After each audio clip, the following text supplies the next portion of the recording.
모래시계가 우리에게 주는 메시지가 있습니다. 그것은 모든 일에는 끝이 있다는 것입니다. 벌써 2019년도 한 해를 마감하는 송년주일입니다. 서양에는 이런 속담이 있습니다. 끝이 좋으면 모든 것이 좋다. 끝이 좋아야 된다는 뜻입니다. 바둑을 두는 사람은 고수와 하수의 차이가 끝내기에 있습니다. 이긴 것 같은데 끝내기에서 뒤집히고 역전이 있습니다. 프로 기사들은 바둑을 다 두고 복기를 합니다. 우리는 바둑을 두고 어디에 뒀는지 모르지만 프로 기사들은 복기를 해요. 인생을 가장 잘 복기하는 방법은 감사라는 것입니다. 그것도 지금. 인생에는 소중한 금이 세 가지 있다. 옛사람들이 말했는데 첫째가 뭐니 뭐든 황금이죠. 그 다음에 중요한 금은 음식의 맛을 내는 소금입니다. 그러나 황금보다 소금보다 더 중요한 금이 있다면 무엇일까요? 지금입니다. 지금의 최대의 적이 뭘까요? 나중에. 아주 우리 성도님 참 지혜로우신 것 같아요. 지금의 최대의 적이 나중이에요. 지금 하셔야 됩니다. 지금 하세요라는 시를 한번 보시면은, 자, 할 일이 생각나거든 지금 하세요. 오늘 하늘은 맑지만 내일은 구름으로 덮일지 모릅니다. 어제는 이미 당신의 것이 아니니 지금 하세요. 친절한 말이 생각나거든 지금 하세요. 내일은 당신의 것이 안 될지도 모릅니다. 사랑의 말이 있다면 지금 고백하세요. 사랑하는 사람이 언제나 함께 있는 것이 아닙니다. 당신의 친구가 떠나기 전 장미가 피고 가슴이 설렐 때 지금 당신의 미소를 주세요. 당신의 해가 저물면 노래 부르기엔 너무 늦습니다. 당신의 노래를 지금 부르세요. 찰스 스펄전은 영국 사람인데 설교의 황태자라고 불리는 위대한 설교자입니다. 그가 썼다는 지금 하세요라는 시입니다. 지금 안 해버리면은 혹시 놓칠 수도 있어요. 2001년도 잘 기억하시죠? 9월 11일 날 쌍둥이 무역 빌딩이 무너지는 테러를 당했습니다. 그때 죽어가는 사람들이 가족들에게 보낸 메시지가 있어요. 문자 메시지. 여보 사랑해, 엄청난 일이 일어났어. 근데 내가 아마 살지는 못할 것 같아. 여보 사랑해, 애들을 잘 좀 부탁해.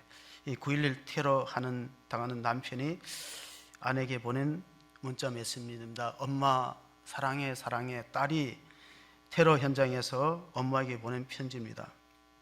문자 편지입니다. 여러분 그 이후에 그 2003년도에 7월 달인가요? 그 대구 지하철 화재 사고 있었습니다. 50대 남성이 정신적으로 건강하지 못한 사람이 불을 냈는데 상당히 많이 우리가 사상자를 냈습니다. 제가 정확한 기억인지 몰라 한 180명 가까이 희생자를 냈는데, 그때도 미국 사람이나 한국 사람이나 위기를 당해서 보내는 편지 내용이 비슷합니다. 남편이 아내에게 보냈습니다. 불이 났어. 나 먼저 하늘나라로 간다. 한국 남자들은 간단하게 그렇게 보냈습니다. 또 중학생 딸에게 보낸 어머니의 문자 메시지가 있습니다. 미안하다. 가방이랑 신발이랑 못 전달할 것 같구나. 집에 가면은 돈가스를 해주려고 했는데 미안하다, 사랑하다 우리 딸 하는 내용은 아마 그 스토리를 여러분 아신 것처럼 그 중학생이 수학여행 가는데 가방 신발을 새 것으로 사달라고 했는데 어머니가 식당에서 아르바이트 하면서 가난하니까 그냥 빌려서 쓰라 그랬는데 화가 나갖고 친구랑 쇼핑을 가면서 핸드폰을 받지 않았어요. 지하철 화재 사고에서 계속 핸드폰을 보내도 받지 않으니까 나중에 어머니 전화가 계속 가니까 그 배터리를 빼버렸다가 집에 가서 뉴스를 보고 배터리를 다시 집어넣었을 때 문자 메시지가 도착한 겁니다. 우리는 가까이는 이제 원래 5월 달에 여러분 우리나라에서 그 큰 사건 가운데 있었던 것이 그 헝가리 부다페스트에 며칠째 폭우가 쏟아지고 동유럽 여행을 갔던 관광객들 그 유람선이 5배나 큰 크루즈하고 충돌해갖고 7초 만에 33명의 목숨을 잃었습니다. 그 중에서 아마 33명 한국 탑승자 가운데 7명만 생존자가 있고 나머지는 다 이제 그 조난을 당했습니다. 그 시신을 거두기 위해서 우리나라에서 전준영 씨라는 분이 소방관으로 파송되었는데 그분이 29박 31일 그 다누브 강을 뒤졌어요.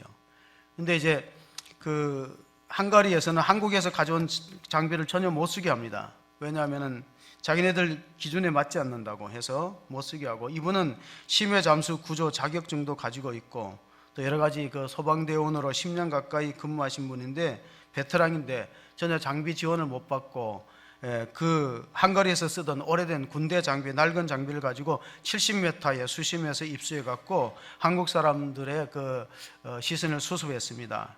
근데 처음에는 동양 사람이라고 무시해서 이렇게 우리의 것을 못 쓰게 하고 자기네 낡은 장비를 주는 거하고 오해를 했는데, 알고 보니까 죽은 자에 대한 태도가 서양인하고 동양인하고 다릅니다. 우리는 어떻게 해서라도 가족들의 시신을 거두어서 장례를 지내는 것이 중요한 가치라고 본다면은, 서양 사람들은 죽은 사람은 죽었고 산 사람이 위험한데 뛰어드는 걸 막는 거예요.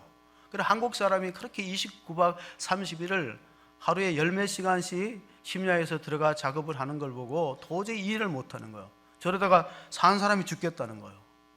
그 전준영 씨가 그 작업을 하면서 자기가 최초로 울은 것이, 시신을 다 수습하는데 한 번은 외할머니가 손녀딸을 껴안고 죽은 시신을 수습했어요. 6살 난 유치원 어린이하고 외할머니가 여행을 갔다가 조난당했는데, 자기도 7살 딸이 있고 5살 난 아들이 있어요. 그 고국에 두고 온 자녀를 생각하면서 눈물을 걷잡을 수 없이 흘렸다. 그 고백이 신문에, 이제 어제 신문에 난 걸 읽었습니다. 사랑하는 성도 여러분, 제가 왜 이 얘기를 하냐면은, 제가 원래 6월 달인가 그 여러분이 안식년을 보내줘서 갔는데, 사실을 좀 이야기하자면 제가 참 좋은 여행사에다가 동유럽을 신청했다가 취소를 했습니다. 뭐 이런 것 예상하고 취소한 건 아니고, 교회가 어려운 중에도 이렇게 안식의 기회를, 저는 17년 이제 목회하면서 처음 가는데, 뭐 큰 교회야 7년에 안식년을 쉴 수 있지만은 작은 교회가 그렇게 하기는 어렵죠.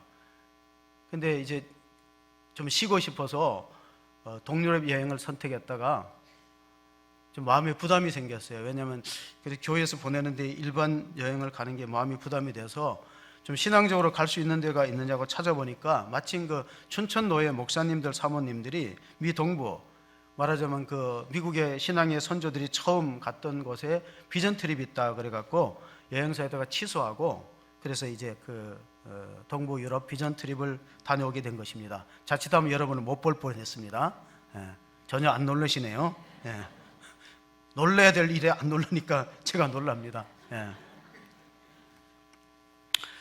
그 인디안들이 처음 살고 있던 미 대륙에 그 인디안 원주민들은 달력을 만들 때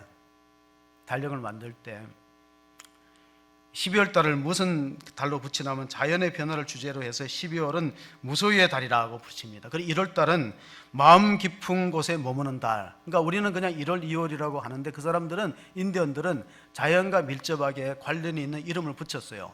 12월은 무소유의 달이다. 1월은 마음이 머무는 달이다. 마음이 깊은 곳에 머무는 달이라고 이름을 붙였습니다. 왜냐하면은 12월은 이제 마지막 달이잖아요. 빈손으로 왔다가 빈손으로 가는 것이다. 그게 인생이라는 뜻에서 그 마지막을 그렇게 무소유의 달로 정했고, 영국의 청교도들이 예배를 드렸던 곳에 가면 벽에 이런 글씨가 있어요. Think and thank. 그 무슨 뜻입니까? 생각하라, 그리고 감사하라. 그러니까 생각해 보면은 감사할 것들이 너무나 많이 있는데 우리 생각을 깊이 하지 않아요. 그러니까 영어 단어에서 생각하는 거하고 감사하는 거는 스페링 하나 차이인데, 청교도들은 그 신앙생활하는 벽에다가 think and thank, 생각하세요, 그리고 감사하세요 적어 놨습니다. 성도 여러분, 한 해 동안 감사할 일들이 어떤 게 있습니까?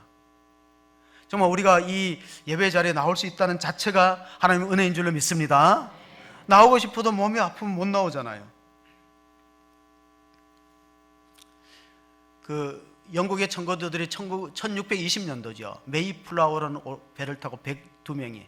그래서 제가 그 뉴욕에 가보니까 엠파이어 스테이트 빌딩이 102층으로 지었는데 뭐 지금은 그보다 더 높은 고층빈들이 많이 서 있더라고요. 근데 제가 학생 때는 세계에서 가장 높은 빌딩이 엠파이어 스테이트 빌딩이었습니다. 그 102층인데 영국의 청교도들이 신앙의 자유를 쫓아서 5월의 꽃이라는 메이플라워를 타고 갔던 숫자가 102명입니다. 넉 달의 항해 끝에 온갖 풍랑과 또 바다에 빠지는 사고도 있었지만 누구도 다시 돌아가자고 한 사람이 없었어요. 이 신앙생활이 가장 중요한 것은 믿다가 되돌아가는, 실족하는 것, 시험 드는 겁니다. 자, 우리가 감사할 것을 찾아본다면 많은 게 있겠죠. 저는 이 자리에 설교할 수 있다는 것도 감사하고, 또 하나님께서 교회를 개척할 수 있었다는 것도 감사하고, 또 좋은 봉사자들 만난 것도 감사하고, 감사할 것을 찾아보면 상당히 많이 있습니다. 저는 뭐 그것을 이제 입으로 말하진 않더라도 하루에 24시간 중에서 마음속으로 감사하는 순간들이 굉장히 많아요. 잠들 때도 감사하고, 음식을 먹을 때도 감사하고, 계단을 오르면서도 감사하고, 주여 감사합니다. 그러니까 버릇처럼, 항상 내 마음속의 버릇처럼 뭐 하루에도 감사도 수십 번 하는 거죠. 전화를 받을 때도 감사합니다. 하여튼 뭐든지 이 감사가 마음속에서 우러나오는 것은 하나님이 베푸신 은혜를 기억하고, 오늘 우리가 잘 아는 그 사마리아인들이 10명의 나은 자가 고침받은 사건을 통해서도 보면은 이 감사가 있는 곳에는 또 다른 기적이 있다 하는 사실을 발견하게 됩니다. 11절, 12절 한번 읽어보시겠습니다. 본문이 시작됩니다. 예수께서 예루살렘으로 가실 때 사마리아와 갈릴리 사이로 지나가시다가 한 마을에 들어가시니 나병 환자 10명이 예수를 만나 멀리 서서, 자, 왜 이들은 가까이 오지 않았을까요? 그것은 율법에 나은 자들은 마을 가까이 못 오게 접근 금지가 되어 있습니다. 그리고 예수님이 이 길로 가는 이유가 무엇이냐? 이 갈릴리와 사마리아 지역은 통상적으로 사람들이 안 다니는 곳입니다. 안 다니는 곳이기 때문에 나은 자들이 집단으로 살고 있죠. 우리나라에도 과거에 나병 환자들은 소록도 섬에 모여서 살았습니다. 미국의 경우에는 하와이 몰로카이 섬에서 나은 자들이 집단으로 거주합니다. 레위기를 보면은 그 나은 자에 대한 규례가 나오는데, 구약성경 레위기 13장 45절 45절을 보면 나병 환자는 옷을 찢고 머리를 풀며 윗입술을 가리고 외치기를 부정하다 부정하다 할 것이요 병이 있는 날 동안은 늘 부정할 것이라. 그가 부정한 적 혼자 살되 진영 밖에서 살지니라. 마을로 가까이 못 옵니다. 여러분 혹시 배너라는 영화를 보면은 주인공 배너의 누이 동생 또 어머니가 나병에 걸렸어요. 그러니까 가고 싶은 집에도 못 가고 습한 굴 속에서 집단으로 거주합니다. 그 사람들은 소외되었습니다. 육신적인 병만 갖고도 참으로 힘들고 어려운 세월을 보내는데, 또 하나 정신적인 고통이 가해지는 것은 무엇이냐면, 그 당시에 2000년 전 유대 사회에서 나은 자들은 하나님으로부터 저주받은 자라는 인식을 갖고 있어요. 그것이 더 고통스러운 거예요. 자기는 남들같이 비슷하게 살고 병이라는 무거운 그런 극형을 안고 살아가는데, 사람들의 시선이 저 사람들은 하나님으로부터 저주받았지, 그러니까 병이 걸렸지, 얼마나 힘들고 어렵겠습니까?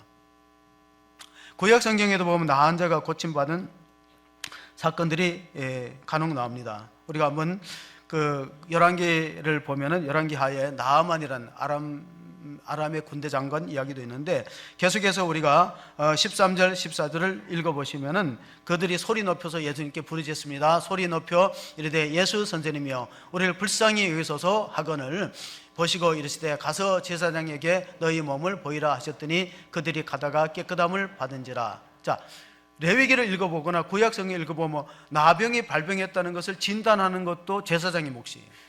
그리고 그것이 완쾌 판정을 받은 것도 제사장의 몫입니다. 왜? 그때는 의사가 부족했기 때문에 제사장이 예배만 집례하는 것이 아니라 그 공동체 안에서 병이 발병된 사람들을 환부를 관찰하고 이것은 나병이라고 판정을 내리고, 또 다 나았을 때는 제사장한테 몸을 보이면 깨끗함을 받았다고 이제 자유의 몸으로 돌아올 수 있는, 가정으로 돌아올 수 있는 겁니다. 그러니까 예수님께서 가다가 제사장에 보이라 그렇게 말했는데, 사실 이것이 받아들이기는 어렵잖아요.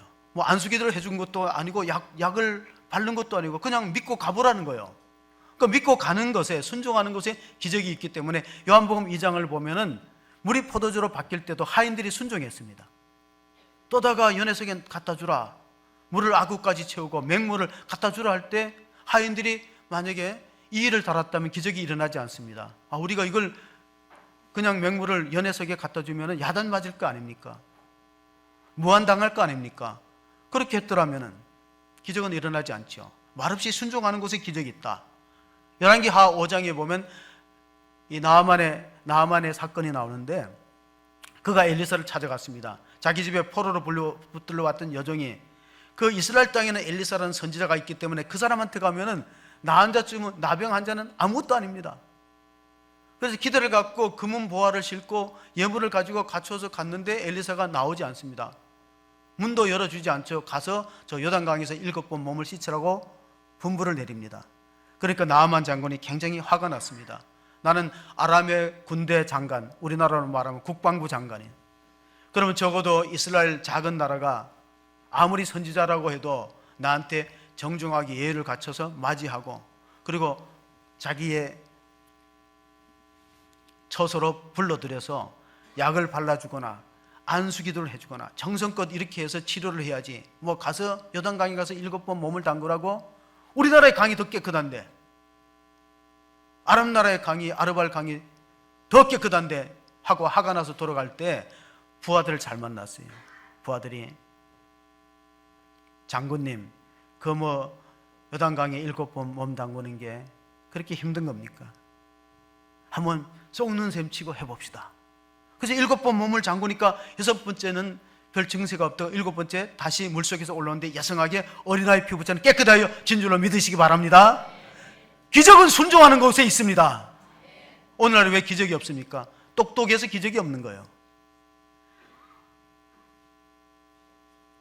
단순하게 믿지 않고 똑똑하니까.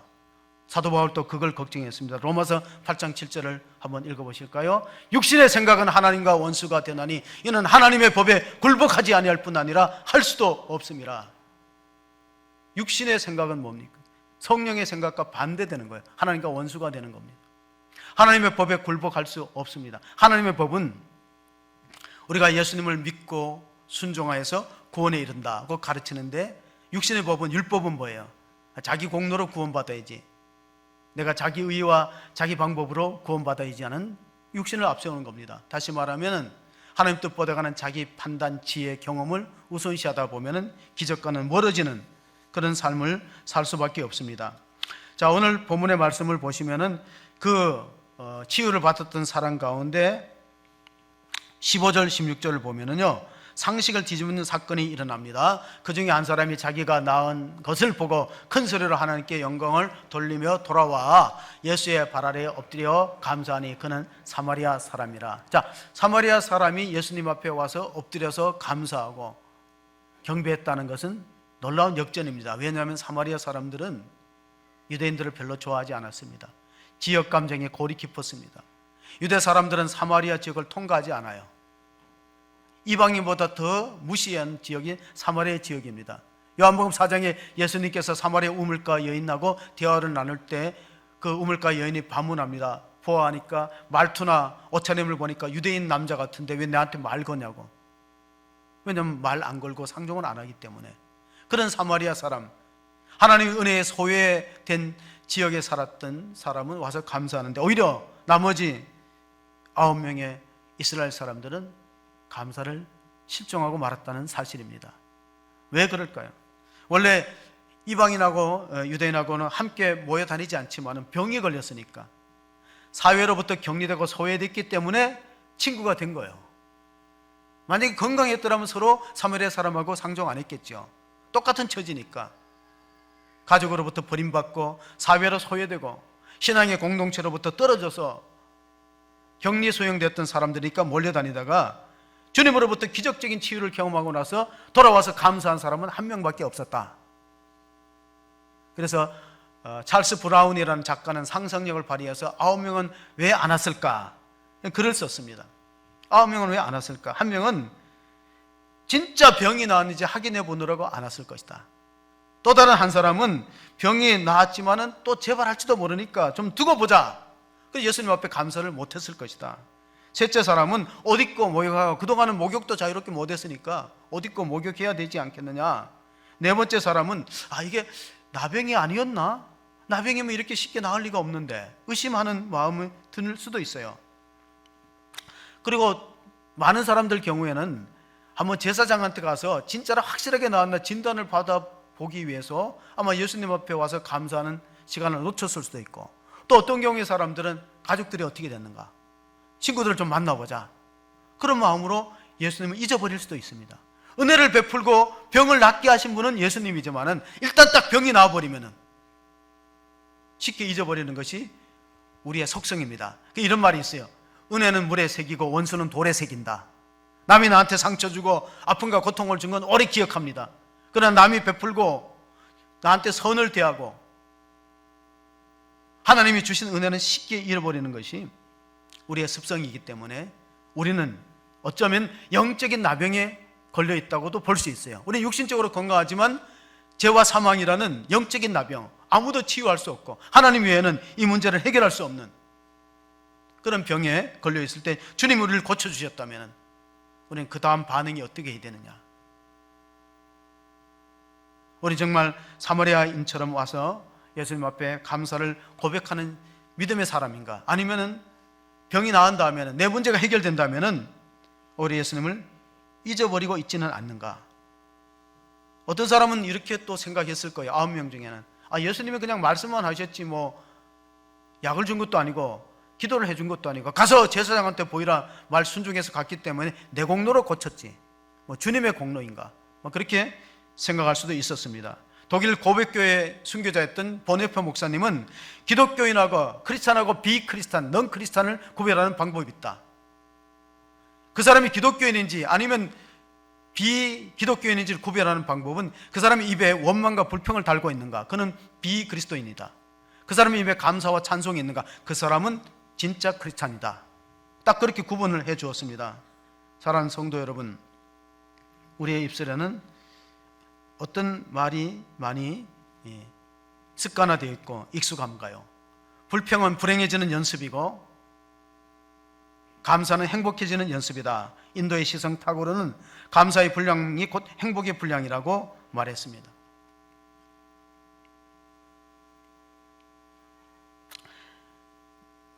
히먼스타인은 시인은 이런 노래를 지었어요. 종은 울릴 때까지 종이 아니고, 노래는 부를 때까지 노래가 아니고, 사랑은 표현할 때까지 사랑이 아니고, 축복은 감사할 때까지 축복이 아니다. 진짜 축복받은 사람은 감사가 있다는 거예요. 옛날 번역을, 새 번역을 보면은 사마리아 사람이 돌아와서 예수님께 사례하였더라. 사례가 뭐예요? 감사와 예배를 합치면 사례가 되는 거예요. 감사라는 말이 한문으로 풀어보면 느낄 감, 사례할 사자예요. 하나님이 내게 은혜 베푸신 것을 느끼고 믿음으로 반응하는 거, 그것이 예배인 줄로 믿습니다. 예배는 구원받기 위해서 드리는 것이 아니고 구원받은 것에 감사하는 반응이 예배인 줄로 믿으시기 바랍니다. 구원받기 위해서 예배를 드리려고 오면은 아직도 율법적인 신앙이에요. 나 같은 죄인을 구원해 주신 그 은혜가 나의 영적인 나병을 깨끗하게 씻어주시고 하나님의 자녀로 구원의 은총을 베풀었기 때문에 감사하면은 내가 예배를 드려야지. 그것이 예배의 본질인 것을 우리가 알게 됩니다. 생각해 보면은 감사할 것들이 너무나 많이 있습니다. 미국의 대통령 가운데 루즈벨트는 대중연설을 할 때 누군가가 총을 쐈어요. 심장을 건져서 총을 쐈는데 다행히 안 죽었어요. 왜냐하면은 자기가 평소에 그렇게 거추장스럽게 생각했던 금속으로 된, 철로 된 안경집이 이 심장 안 주머니에 포켓에 넣었는데 하필 거기 맞아서 살은 거죠. 얼마나 감사해요.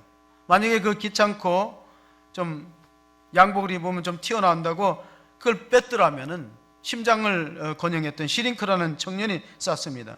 하찮은 물건에 대해서도 감사한 거예요. 하찮은 물건.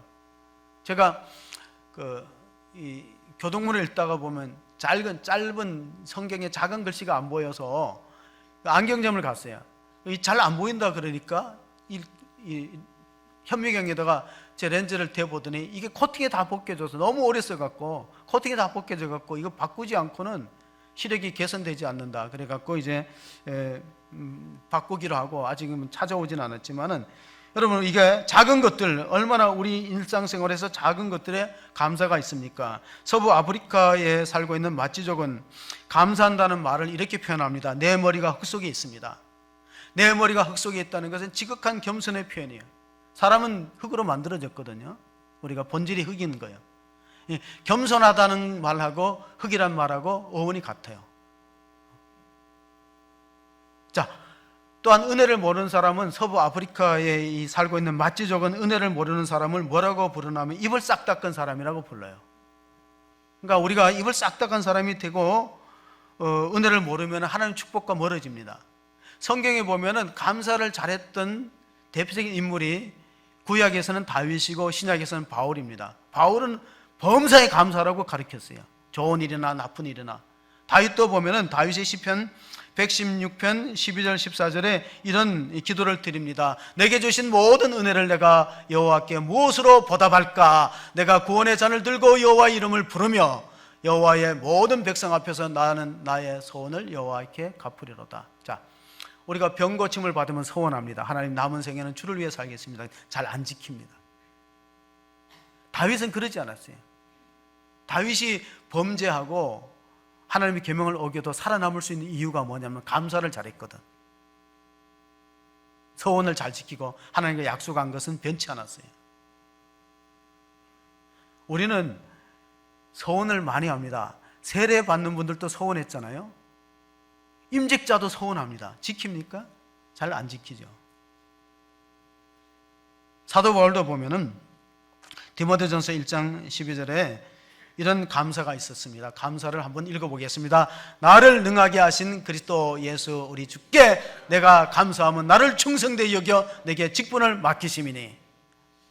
하나님이 여러분을 충성되게 여겨서 직분을 맡기셨습니다. 그 직분을 맡긴 것을 소홀히 여기지 마세요. 내가 이 교회에서 직분을 맡고 또 하나님 나를 이 재단을 섬기게 했다면은 그걸 잊지 말아야 되는데, 이 다윗과 바울의 공통점은 감사를 잊지 않았어요. 그래 하나님께서 다윗이 실수하고 허물이 있어도 버리지 않았어요. 사울은 버림받았어요. 어떻게 보면 죄가를 놓고 보면 사울이 다윗보다 죄가 훨씬 적습니다. 근데 왜 사울은 버림받고 그 가문이 몰락했을까요? 근데 다윗은 회복되고 가문이 승승장구하고 대대로 왕이 이어졌습니까? 그 비결은 감사에 있다. 하나님 은혜 잊지 않고 감사하는 데 있다. 그러나 사울은 처음에 조금 감사하다가 자기가 왕이 되니까 교만해져 갖고 은혜를 망각해버리고 살았기 때문에 미래가 없는 거예요. 한국 역사도 마찬가지입니다. 우리가 감사를 잃어버리면요 미래 희망이 없습니다. 저는 전후 세대입니다. 여기 전후 세대들이 많은데 우리 1950년도 완전히 잿더미입니다. 근데 내년이면 6.25 전쟁 70주년이에요. 말이 70주년이지만 사실은 휴전까지 치면은 66년 만에 이런 경제 10위에 오르는 대국을 만들었다는 것은 이거 하나님의 기적이고 은혜예요. 물론 우리 선조들이 열심히 피땀 흘리고 고생했지만은 근데 후대들을 그걸 감사할 줄 몰라요. 그럼 민족의 미래가 없다는 거예요. 여러분 세계 역사 가운데 60년 조금 넘어서 완전 잿더미, 전쟁의 잿더미에서 이렇게 일어난 민족이 어디 있습니까? 하나님의 은혜를 알 때 하나님이 복을 부어주시는데 우리는 그것이 처음 마음으로 돌아갈 필요가 있어요. 제가 그 정채봉이라는 동화 작가를 좋아하는데 그분이 정치가든 성직자든 처음 마음으로 돌아가야지 처음 마음을 잃어버리면 안 된다. 겸손한 마음이고 하나님의 은혜를 기억하는 마음인데 그분이 썼던 꽁트 가운데 슬픈 머리카락이라는 글이 있어요. 머리카락은 주인으로부터 많은 대접을 받았어요. 주인이 치장을 잘하고 3% 목욕시켜주는 건 기본이고 고급 기름도 발라주고 때로는 황금색으로 염색도 해주고. 근데 머리카락이 가장 싫어하는 게 뭐예요? 머리카락이 가장 싫어하는 것은 미용실 가는 거래요. 미용실 가면은 거기 막 가위질을 당하잖아요. 가위질을 당하고 막 굴 고대 가지고 막 찢이고 이러니까 막 이게 싫은 거예요. 하여튼 어쩌다는 불에 달고 와서 머리를 막 비틀고 막 구부리고 막 웨이브 지게 하고 이러니까 그런데 그걸 주인의 마음을 오해했어요. 주인은 그를 이쁘게 하고 잘 가꾸기 위해서 그렇게 귀하신 몸으로 생각했는데, 한 번은 미용실에 가서 이렇게 자르고 커팅하고 이렇게 그대로 할 때 잘 예쁘게 만들고 빗질하는 순간에 머리로부터 탈출을 시도했어요. 그래서 머리카락이 머리로부터 떨어지는 순간에 그 상황은 어떻게 됐을까요? 상상이 맡기는데 어떻게 돼요? 쓰레기통으로 들어가지, 쓰레기통으로. 보이는 쪽쪽이 쓰레기통으로. 그래서 그때서야 후회했어요. 내가 머리에 붙어 있을 때 대접을 받지, 머리로부터 떨어진 머리카락은 대접을 못 받는 거예요. 이 말을 왜 하나 하면은, 교회는 그리스도의 몸이고 교회의 머리는 누굽니까? 예수님이에요. 머리로부터 떨어지면 대접 못 받는 거예요. 아무리 아름다운 머리카락이라도 머리로부터 빠져나가면은 다시 여기다 심을 수 없기 때문에 그냥 보는 족족이 버려지잖아요. 오늘 송년주일인데 있어야 될 자리에 안 있는 것이 얼마나 안타깝습니까? 여러분이 예배의 자리에 나오고 그리스도의 몸된 교회에 속하고 머리 되시는 주님 앞에 붙어 있는 것이 축복인 줄로 믿으시기 바랍니다. 떨어지면 가치가 떨어지는 거예요. 머리카락으로부터 떨어지면 가치가 없는 거예요. 풀턴 신이라는 주교가 있습니다. 그분은 상당히 존경받는 주교인데 그가 한 말입니다. 하나님은 우리가 가치 있어서 사랑한 게 아니고 하나님이 우리를 사랑하기 때문에 우리가 가치가 있다, 그 말이에요. 우리가 뭔가 가치가 있어서 하나님 사랑하는 게 아니고, 하나님 우리가 사랑하니까, 하나님 우리를 사랑해 주니까 가치가 있는 거예요. 아인슈타인은 자기 제자들에게 이런 말을 했다고 합니다. 성공하려고 노력하지 말고 가치 있는 사람이 되려고 노력하라. 가치라는 건 뭐냐? 하나님과 밀접하게 붙어 있을 때 가치가 올라가는 걸 믿으시기 바랍니다. 하나님부터 떨어지면은 그럼 우리의 가치가 그만큼 평가절하됩니다. 미국의 인권운동을 했던 흑인 목사 가운데 마틴 루터 킹 목사님이 있습니다. 고난이 우리에게 닥칠 때 반응이 두 가지다. 하나는 반항하는 것이다. 이 고난에 대해서 반항하는 것이다. 또 하나는 이 고난을 창조적인 힘으로 변화시키는 것이다. 그가 그것 때문에 인권운동을 하다가 그는 결국은 물론 이제 저격당해서 일찍 세상을 떠났지만은 마틴 루터 킹 생일을 미국에는 국경일로 지킵니다. 목사님 생일을 국경일로 지켜요. 칼 힐티라는 스위스의 사상가는 감사하면 젊어지고 감사하면 예뻐지고 감사하면 발전이 있다. 아멘 안 하실 때까지 계속합니다. 감사하면 창조적인 사력이 됩니다. 감사하면 모든 병마를 물리칠 수 있는 능력이 오는 것을 믿으시기 바랍니다. 행복의 여신은 감사로 들어와서 불평의 문으로 나간다는 말이 있습니다. 그 17장을 보면은요, 오늘 본문의 말씀 17절을 한번 같이 보실까요? 17절을 한번 다시 읽어봅니다. 예수께서 대답하여 이르시되 10사람이 다 깨끗함을 받지 아니하였느냐? 그 9은 어디 있느냐? 하나님이 오늘 우리에게 이렇게 질문합니다. 호수중앙교회에 나와서 구원의 복음을 듣고 왜 안 보이는 사람이 있는가? 그 사람들은 어디 갔느냐? 그것은 있어야 될 자리에 있지 못하는 하나님의 백성에 대한 질문일 수도 있습니다. 우리가 하나님께 감사한다는 것은 세 가지 뜻을 갖고 있어요. 하나님을 예배한다, 또 하나님을 찬양한다, 하나님께 영광을 돌린다. 이 사마리아 사람은 예수님 앞에 살해함으로 영광을 돌렸습니다. 감사에는 부메랑 효과가 있다고 알려졌는데, 호주 사람들이 원주민들이, 호주의 오래된 원주민들이 부메랑을 날리면은 그 자기한테로 돌아오는 거예요.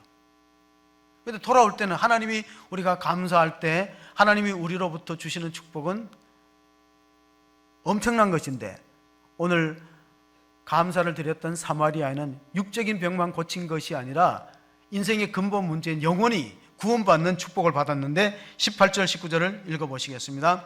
같이 읽습니다. 이 이방인 외에는 하나님께 영광을 돌리러 온 자가 없느냐 하시고 그에게 이르시되 일어나 가라, 내 믿음이 너를 구원하였느니라 하시더라. 아멘. 이 한 사람은 나머지 9사람이 받지 못하는 보너스 축복을 받았습니다. 그게 뭐죠?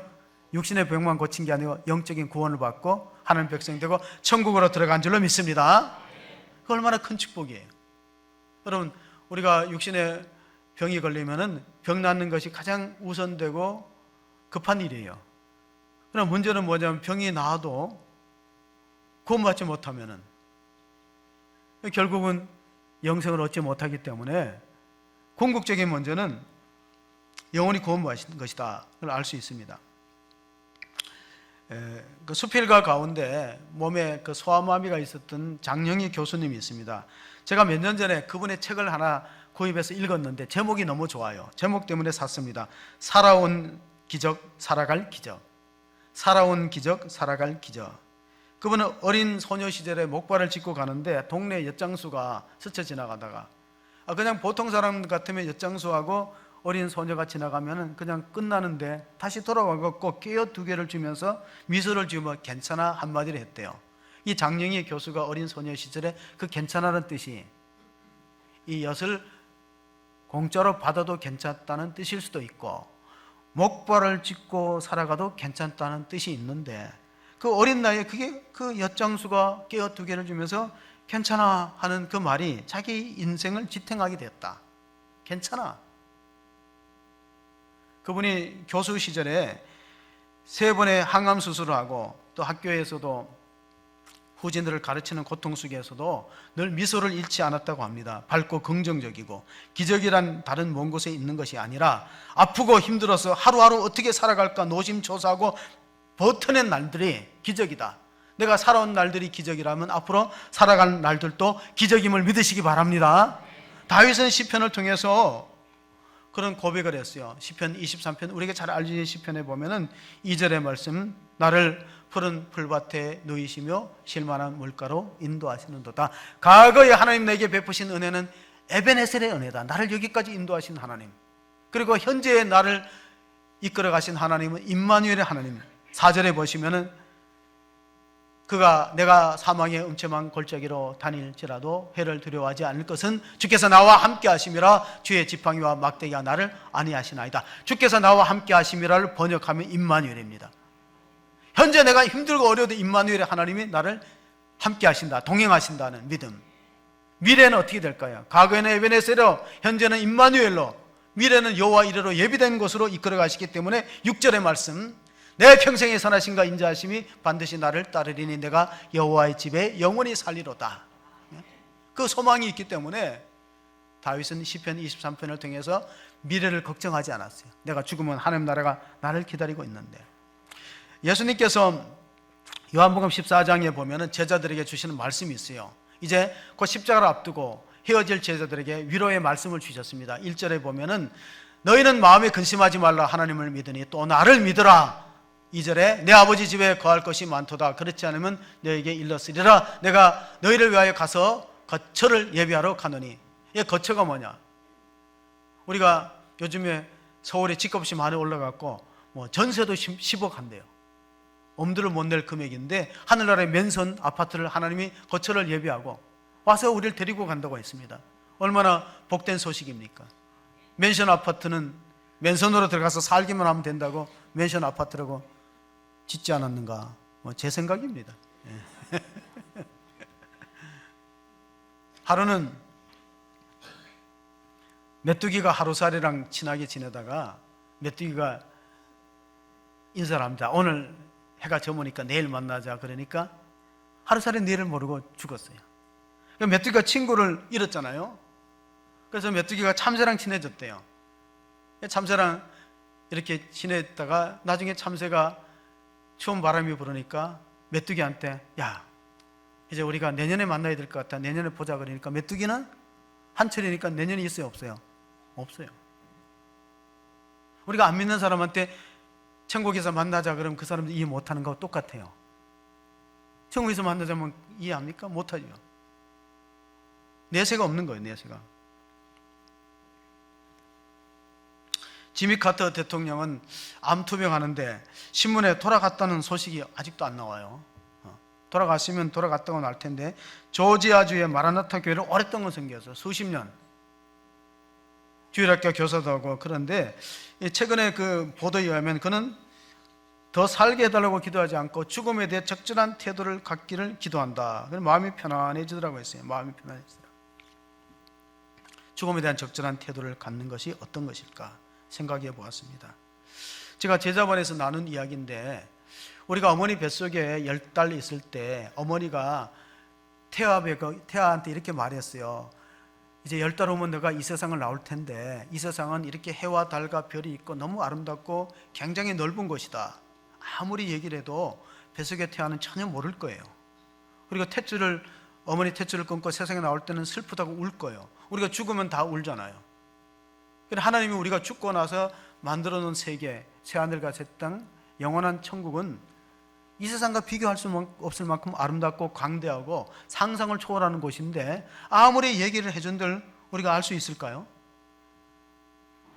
우리가 잘 알려진 그 발명왕 에디슨이 1000가지 넘게 발명품을 만들어서, 어떻게 보면 제가 에디슨 박물관을 강릉에서 가보고 느낀 게 뭐냐면은, 근대 문명은 거의 에디슨의 손에 의해서 만들어졌을 거다.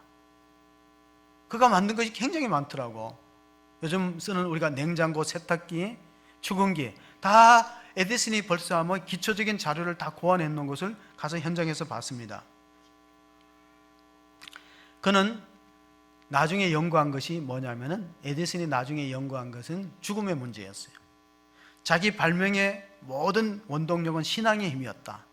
그리고 죽음은 현세의 출구고 내세의 입구다. 그는 죽는다고 자기 존재가 사라지는 것이 아니라, 죽음은 현세에서는 출구지만 내세의 입구다, 그런 말했고, 여러분 얼마 전에 세상을 떠난 스티브 잡스, 애플사의 창업자가 한 말이 있어요. 삶이 만들어낸 최고의 발명품이 뭐라고요? 삶이 만들어낸 최고의 발명품이 죽음이라고 했어요.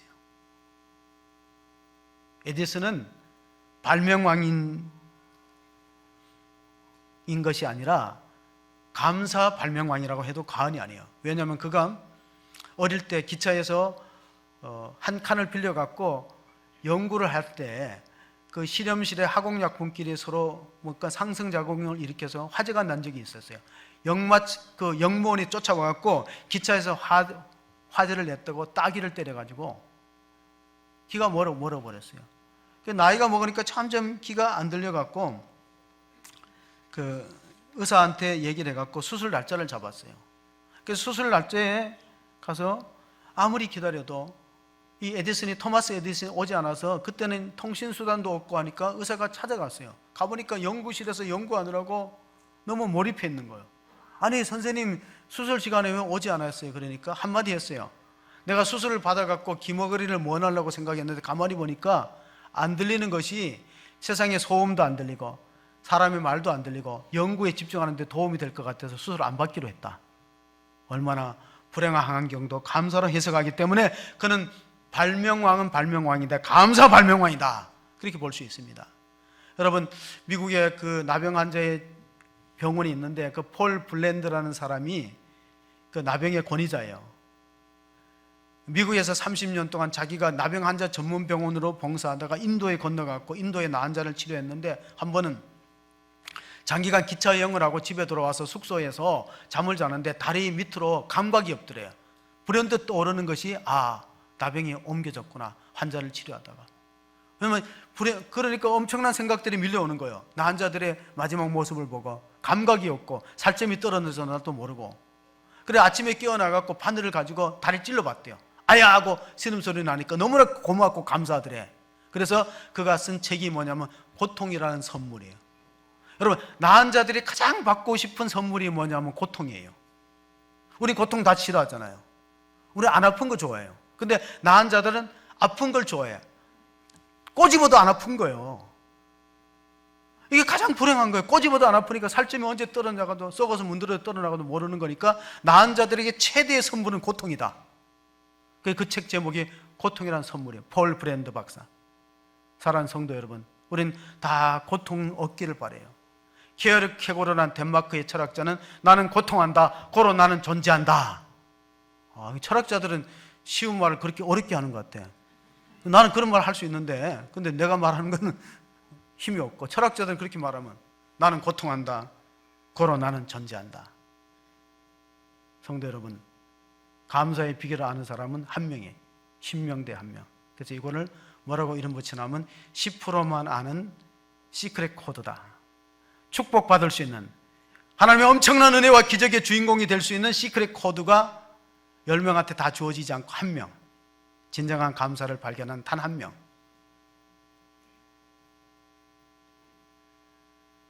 비밀 코드를 아는, 축복과 기적의 비밀 코드는 단 1명이 여러분이 되시기를 주의 이름으로 축복합니다. 아멘. 하나님 아버지 감사합니다.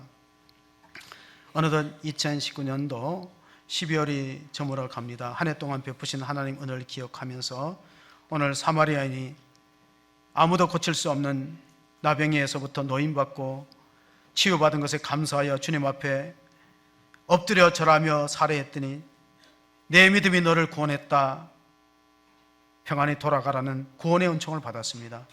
하나님, 살아온 모든 날들이 하나님의 은혜 속에 있었음을 고백하며 앞으로의 살아간 날들도 하나님의 손길 가운데서 벗어나지 않도록 우리의 사명의 자리에 주어진 자리를 잘 지키기를 원합니다. 아버지 하나님, 끝까지 우리를 견고하게 붙들어 주시고 임마누엘과 동행해 주시고 지금까지 인도하신 에베네셀의 하나님은 장래도 여호와 이래도 예비된 축복의 길로 사는 성도를 이끌어 가심을 믿습니다. 그 놀라운 은혜와 기적의 주인공이 되는 복된 성도가 다 되어지기를 원하옵고 우리의 구주 예수 그리스도의 이름으로 기도하옵나이다. 아멘.